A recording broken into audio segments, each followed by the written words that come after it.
ഈ പെൺകുട്ടി അവളുടെ കോളേജ് പ്രൊഫസറെ തന്നെയാണ് വിവാഹം കഴിച്ചത്. എല്ലാ ദിവസവും അവർ ഒരുമിച്ച് തന്നെ ഭക്ഷണം ആസ്വദിച്ച് കഴിക്കാറുണ്ട്. യുവാവിനോടൊപ്പമുള്ള എല്ലാ ദിവസവും പെൺകുട്ടി വളരെയധികം സന്തോഷവതിയായിരുന്നു.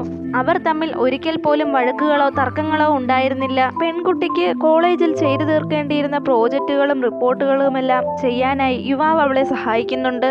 പക്ഷേ എല്ലാ ദിവസവും കിടക്കാൻ നേരം അവരെ ഗുഡ് നൈറ്റ് പറഞ്ഞ് വെവ്വേറെ മുറികളിലേക്കാണ് പൊക്കോണ്ടിരുന്നത്. 5 മാസങ്ങൾ കഴിഞ്ഞിരുന്നു അവരിരുവരുടെയും വിവാഹം കഴിഞ്ഞിട്ട്. പക്ഷേ അവരിരുവരും ഒരിക്കൽ പോലും ഒരു മുറിയിൽ താമസിച്ചിരുന്നില്ല.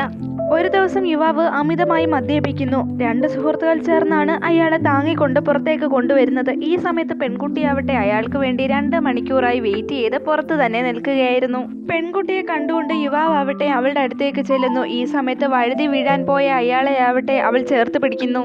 പെൺകുട്ടി വളരെ സൗമ്യമായി തന്നെ അവനെ ആശ്വസിപ്പിച്ച് ചേർത്ത് പിടിക്കുന്നു. പെൺകുട്ടി വളരെ ബുദ്ധിമുട്ടിയാണ് തന്റെ ഭർത്താവിനെ കാറിനടുത്തേക്ക് കൊണ്ടെത്തിക്കുന്നത്.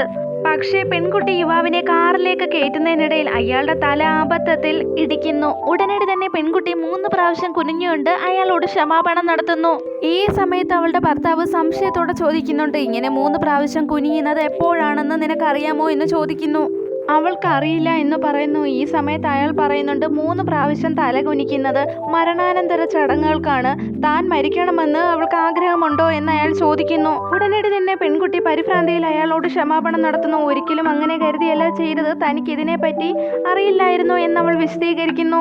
അവൾ ഉടനടി തന്നെ യുവാവിനെ താങ്ങി പിടിച്ചിട്ട് അയാളെ കാറിലേക്ക് കയറാൻ സഹായിക്കുന്നുണ്ട്.